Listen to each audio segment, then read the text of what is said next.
Radiation নিলে কি শরীরে ক্ষতি হয়? অনেকের এই নিয়ে অনেক রকম ধারণা রয়েছে, তাই এই ধারণাটা ঠিক না ভুল আজকে আমরা এইসব নিয়ে আলোচনা করব। আজকে আমরা এই নিয়ে আলোচনা করতে পাশে পেয়েছি বিশিষ্ট রেডিওলজিস্ট ডক্টর রোহিত নাহাটাকে। নমস্কার, আমার নাম ডক্টর রোহিত নাহাটা। আমি একজন radiologist, DNB radio diagnosis.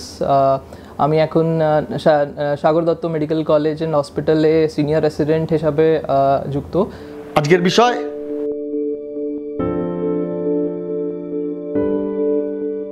Radiologist আমরা একটা স্পেশালাইজড ব্রাঞ্চ, যেখানে আমরা হেড টু টো মানে বডির সব অংশ নিয়ে স্ক্যানিংয়ের মাধ্যম থেকে কোনো ক্লিনিক্যাল ইনফরমেশন বের করি এবং ওটাকে ট্রিটমেন্ট হিসাবে কিভাবে ইউজ করা যায় সেটা আমরা বোঝাই। এবং আমরা আছি ডক্টরস এক তরফ থেকে, কেন কি আমাদেরকে পেশেন্ট চেনেন না, কিন্তু ডক্টরস আমাদেরকে চেনে এবং আমাদেরকে জিজ্ঞেস করে যে এটা কি হতে পারে।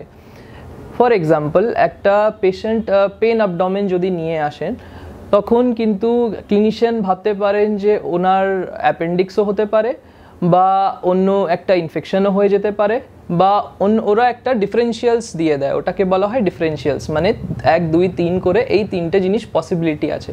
এবার কিন্তু কনফার্ম করার জন্য ওদেরকে একটা চোখ দরকার, যে ভেতরে দেখতে পারে যে কি হচ্ছে, মানে জিনিসটা কি আছে, ব্যাপারটা কি দাঁড়াচ্ছে, সেটা কিন্তু ওরা আমাদেরকে পাঠায় পেশেন্ট, এবং আমরা দেখতে পারি। এটা আমরা অনেক রকমের মোডালিটিস আছে আজকাল। যেমন প্রথমে আমরা শুধু এক্সরে বা আলট্রাসোনোগ্রাফি করতাম, আজকাল সিটি স্ক্যান শুনেছেন হয়তো আপনারা, এমআরআই স্ক্যান, এটা ছাড়া নিউক্লিয়ার মেডিসিন স্টাডিজ অনেকগুলো চলে এসছে।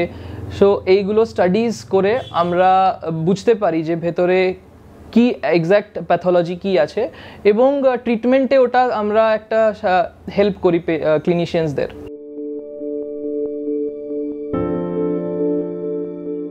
প্রেগনেন্সি রিলেটেড কোনো যদি স্ক্যানিং হয়, তো প্রেগনেন্সি রিলেটেড আমরা স্ক্যানিং নিজে থেকে করি না, একটা গাইনেকোলজিস্টের রেকমেন্ডেশন বা প্রেসক্রিপশন দরকার পড়ে ওটাতে করার জন্য।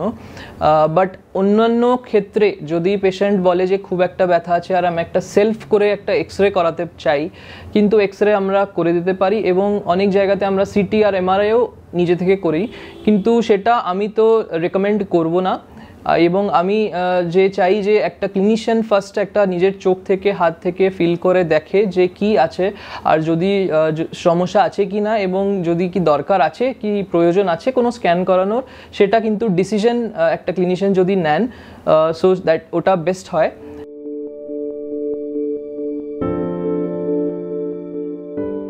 যদি বেশি রেডিয়েশনস এক পেশেন্টের উপরে দেওয়া যায় তো ওটা হার্মফুল আছে, কিন্তু আজকাল যে নতুন মেশিনসগুলো এসছে বা নতুন সিটি স্ক্যান মেশিন বা এক্সরে মেশিন, আগের তুলনাতে অনেক রেডিয়েশনস কম আছে, কিন্তু তাও পেশেন্টদের অনেক বেশিগুলো করে স্ক্যানস আমরা করি না, আনটিল অ্যান্ড আনলেস যদি পেশেন্টের দরকার আছে। সো সব কিছুই করা যায়, কিন্তু ক্লিনিক্যালি একটা দেখতে হয়, মানে কোনো right yes or no answer নেই এটাতে। একটা যদি পেশেন্টের বহুদিন ধরে সমস্যাটা চলে যাচ্ছে, তো আমরা ওটাতে রিপিটেড স্ক্যানসও করে হতে পারে আমাদেরকে, এবং যদি পেশেন্ট বলে যে আমার ঠিক আছে, কিন্তু তাও আমি একটা স্ক্যানও আমি রেকমেন্ড করি না ওই পেশেন্টের জন্য। সো এটা individual patient to patient differ করে, এবং ডক্টরস ক্লিনিশিয়ানরা বেস্ট ডিসাইড করতে পারে যে কোন পেশেন্টের ক্ষেত্রে প্রয়োজন আছে মাল্টিপল স্ক্যানসের। কিন্তু অবশ্যই একটা রেডিয়েশনস আছে এবং হার্মফুল আছে। এক্সরে যে মাধ্যম থেকে সিটি স্ক্যান করা হয়, সেটাও কিন্তু এক্সরের মাধ্যম থেকে করা হয়, এবং ওই এক্সরেজ যে রেডিয়েশনস হয় সেটা একটা ক্ষতিকর রেডিয়েশনস, সেটা পরে ক্যান্সারও করে যেতে পারে, কিন্তু ওটার রিস্ক খুবই কম আছে কম্পেয়ার টু যেই বেনিফিটটা আমরা পাই ওই স্ক্যানটা করিয়ে একটা পেশেন্টের জন্য। ওটা লাইফ থ্রেটিং সিচুয়েশনে ওই স্ক্যানটা কিন্তু খুবই জরুরি এবং ওটা প্রয়োজন আছে।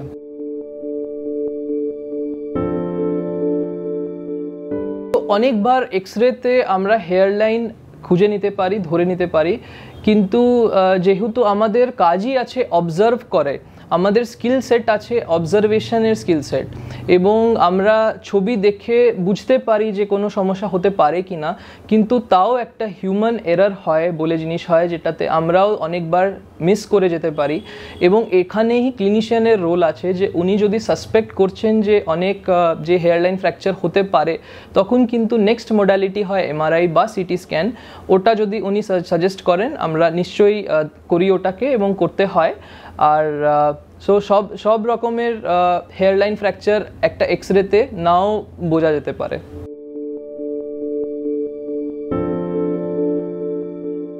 আল্ট্রাসাউন্ড গাইডেড একটা এফএনএসি বা এফএনএসির মানে হলো ফাইন নিডল অ্যাসপিরেশন, যেখানে আমরা লিজন যদি কোনো মাস থাকে বা আপনার কোনো যদি ফুলা থাকে, সোয়েলিং থাকে, ওটা থেকে আমরা টিস্যুটা বার করার রাস্তা আছে। নিডল থেকে প্রিক করে আমরা একটা টিস্যু বের করি, এবং ওটা দু রকমের টিস্যু হতে পারে। একটা হতে পারে শুধু সেলস বের করছি, ওটাকে বলা হয় fine needle aspiration cytology, FNAC. এবং সেকেন্ড জিনিস হয় বায়োপসি। বায়োপসিতে আমরা অনেক টিস্যুর একটা ব্লক বের করি। সো একটাতে সেল বের করা হয়, অন্যটাতে ব্লক বের করা হয়, সেল ব্লক বলে আমরা ওটাকে করি। এবং ওটা ডিরেক্টলিও করা যায়, যেটা করেন একজন প্যাথোলজিস্ট। কিন্তু আজকাল আমরা আল্ট্রাসাউন্ড গাইডেড বা কোনো ইমেজিং গাইডেড, সিটি গাইডেড হোক বা আল্ট্রাসাউন্ড গাইডেড হোক বা এক্সরে গাইডেড হোক, এই গাইডেড প্রসিজার করি, সো দ্যাট আমরা একদম স্পেসিফিক জায়গাতে পৌঁছিয়ে টিস্যুটা বের করে দিতে পারি। এবং ওই টিস্যু থেকে কিন্তু আমরা ইনফরমেশন পাই যে ওই জিনিসটা কি ক্যান্সার আছে কি ক্যান্সার নেই, যেটা প্রাইমারি আমাদের গোল থাকে যে ক্যান্সার রুল আউট করার জন্য। এবং ক্যান্সার যদি থাকে তখন ট্রিটমেন্টটা পুরো আলাদা হয়, এবং যদি ক্যান্সার না থাকে কিন্তু ট্রিটমেন্টটা পুরোই আলাদা হয়। তো এটার উপরে আমাদের রেডিওলজির কাজ থাকে, যেটা আল্ট্রাসাউন্ড গাইডেড বা সিটি গাইডেড প্রসিজার্স আমরা বলি। অসংখ্য ধন্যবাদ ডক্টর রোহিত নাহাটাকে আমাদের মূল্যবান সময় দেওয়ার জন্য। এইরকম আমার যদি অ্যাডভাইস আরও শুনতে চান, ফলো করুন, লাইক করুন, শেয়ার করুন মেডিটিপস।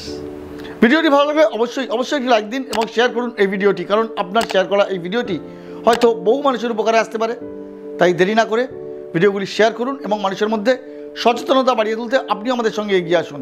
আর হ্যাঁ, যারা মেডিটিপস এই চ্যানেলটিকে এখনও সাবস্ক্রাইব করেননি তারা সাবস্ক্রাইব করে নিন আমাদের এই চ্যানেলটিকে, এবং পাশে থাকা বেল আইকনটিকে প্রেস করে দিয়ে অল বাটনটিকে ক্লিক করে দিন, যাতে নতুন ভিডিও আপলোড করলেই তার নোটিফিকেশন পেয়ে যান আপনারা।